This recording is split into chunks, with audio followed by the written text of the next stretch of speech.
Doctors of Reddit, what is your worst case of I googled my symptoms?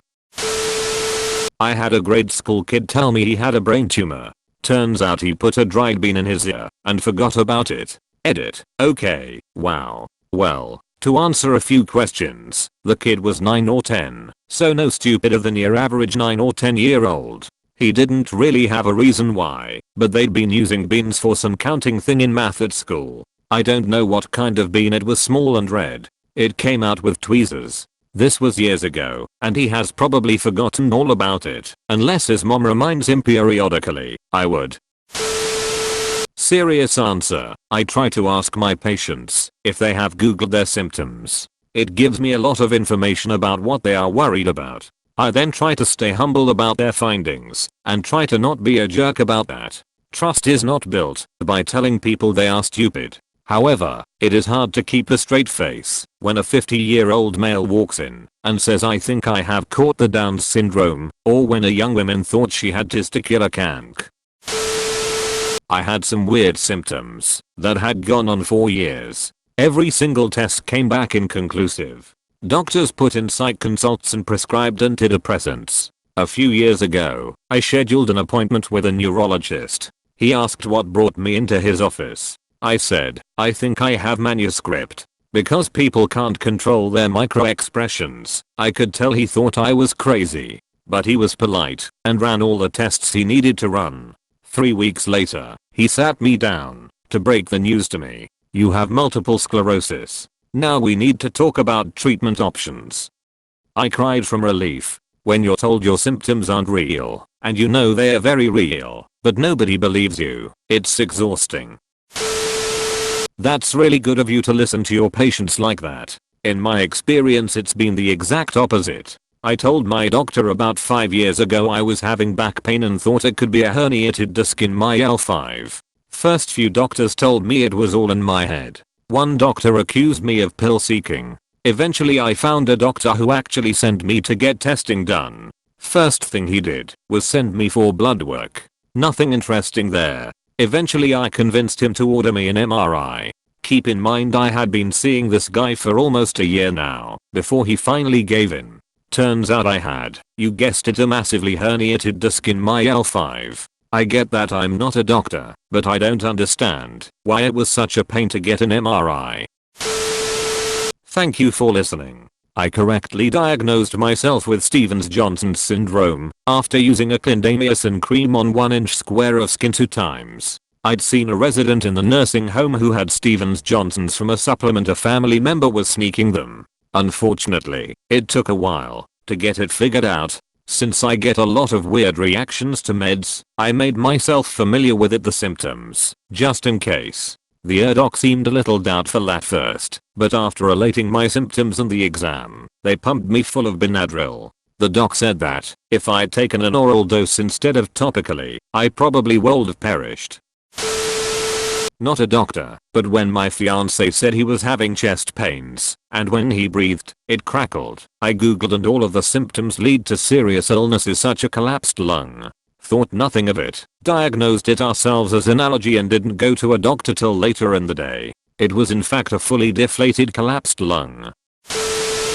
I had a similar experience several years ago. Woke up with a sharp pain in my back, couldn't stretch it out. Boyfriend tried to do the pick you up / shake / pop it thing for me, no improvement. Went to class, was feeling pretty run down and tired. In the middle of an exam my professor comes over and tells me I look really pale and unwell and that I should go to the campus clinic. I didn't think I felt that bad, still figured I was just coming down with something and my back was unrelated. Experienced some shortness of breath and lightheadedness on the way to the clinic. Nurse there freaked out upon listening to my lungs and was like, you need to call someone to drive you to his hospital. I'm calling the now, so they can hopefully take you back right away. I arrived there and was taken straight to imaging before even seeing a physician.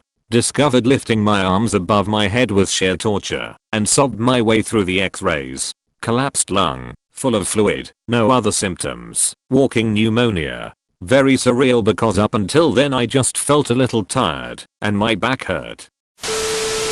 I'm not a doctor, but I'm a medical assistant and I room patients for the doctor.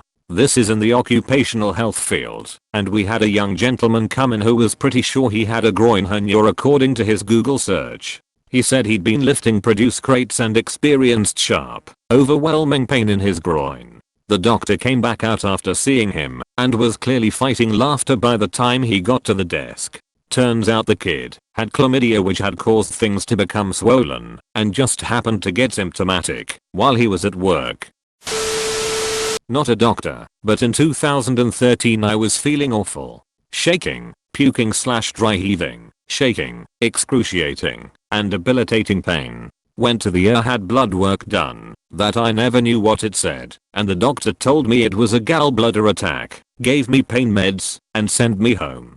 3 days later I was even worse. Couldn't eat, couldn't sleep. The only relief I felt was when I was in scalding hot bath. I finally went back to the ER, and they did more blood work and told me my gallbladder was septic and my pancreatic enzymes were 6500 and rising. They should have only been 100 to 150, and I was not well. I was admitted, and when they did my gallbladder removal, my gallbladder was solid black and had 80 stones and a tar-like substance from sepsis. Come to find out, the first time I went to the ER my enzymes were 2000. I should never have been allowed to leave the hospital.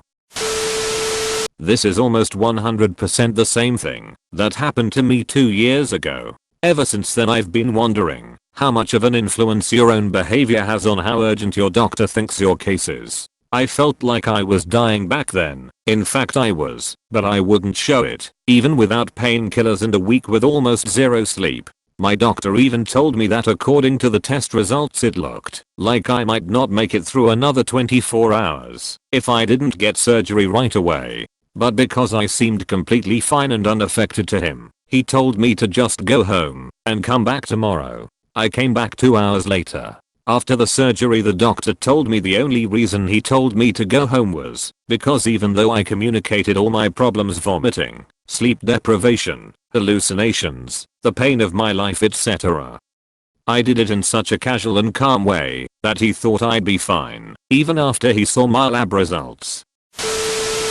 I had a UT because I had the symptoms and Googled it. Day of doctor appointment, it was just a regular checkup.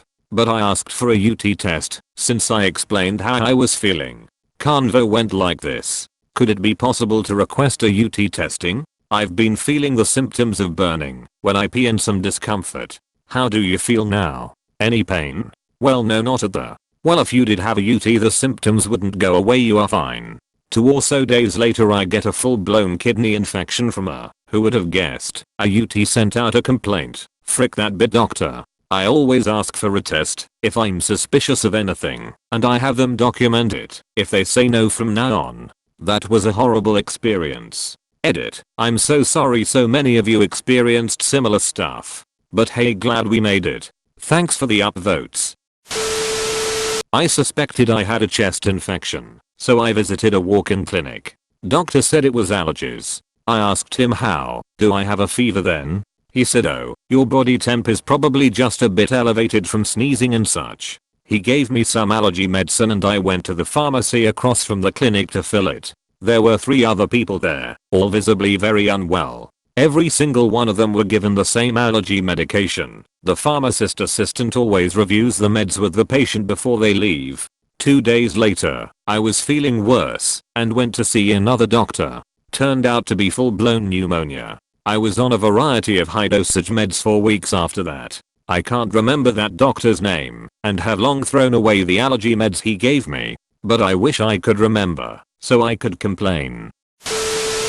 Had my first migraine aged 11. Mum came home from the shop one morning to find me curled around the toilet throwing up violently. She tried to give me some liquid paracetamol for the headache, which I promptly threw back up and rushed me to the GP. GP had me admitted to hospital for appendicitis. I have no idea why she thought this was the case. The pain was in my skull, and I obviously felt nauseous, but no pain or tenderness anywhere else in my body. Got to hospital, where they took one look at me and said, yup, that's one doozy of a migraine. Since I couldn't keep painkillers down the traditional way, they stuck 2 paracetamol up my bum and put me to bed to sleep it off. They discharged me to the care of my mum that evening, and I was right as rain the next day. Years later I had another GP send me off to hospital with suspected appendicitis after I developed a very tender, very sore infected hair follicle around the area one would expect to see pain in appendicitis. At least that one made more sense. I'm afraid one of these days the doc is gonna send me off and it actually will be appendicitis.